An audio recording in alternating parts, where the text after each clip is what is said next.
திருமணம் செய்து கொள்ள வேண்டும் என்று கேட்கிறீர்களே, வேண்டாம், மன்னித்தேன், மரியாதைக்கு சென்று விடுங்கள் என்று சொன்னேனே, கேட்டார்களா?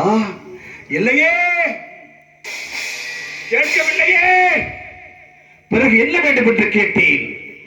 அரிச்சந்திரா, எங்களை திருமணம் செய்து கொள்ள மறுத்துவிட்டால் நீங்கள் அணிந்திருக்கக்கூடிய பொன்னுரு மாலையை கொடுங்கள் என்று கேட்டார்கள். மறுத்தேன்.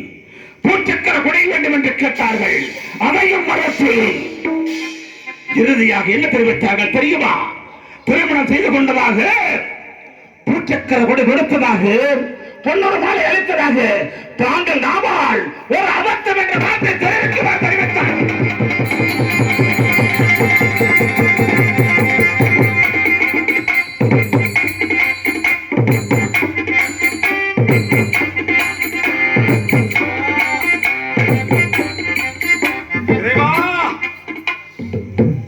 ஒரு மனிதர் எத்தனை சோதனை வேண்டுமானாலும் தாங்கிக் கொள்ளலாம். ஆனால் தன் தாரம் தவற தாரங்களை தாயாக தங்கையும் ஆதிக்கக்கூடிய என்னை பார்த்து என்னென்ன வார்த்தைகள்லாம் கேட்டார்கள். இறுதியாக என் நாவால் ஒரு பொய் சொல்லுமாறு தெரிவித்தார்கள் என்ற பாவி சண்டாடிகள் என்ற குற்றத்திற்காக அவர்களை சமக்கால் அழைத்து வைக்க செய்தேன்.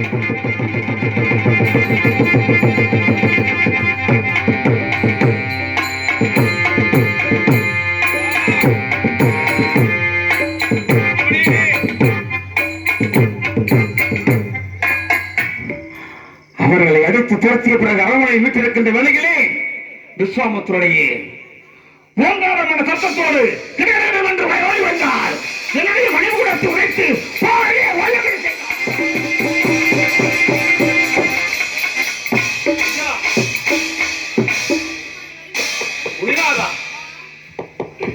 நான் என்னையா குற்றம் செய்தேன்? என் மணிபூரத்தை தங்களுடைய பதத்தால் உழைத்தீர்களே, நான் என்னையா குற்றம் செய்தேன்? நான் என்னையா குற்றம் செய்தேன்? இறைவா,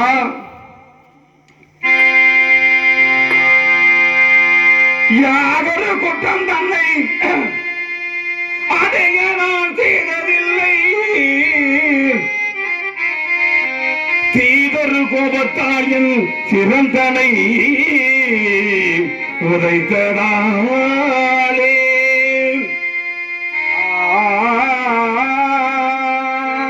தாங்கள் பாதம் முந்திடுமோ இந்த பலி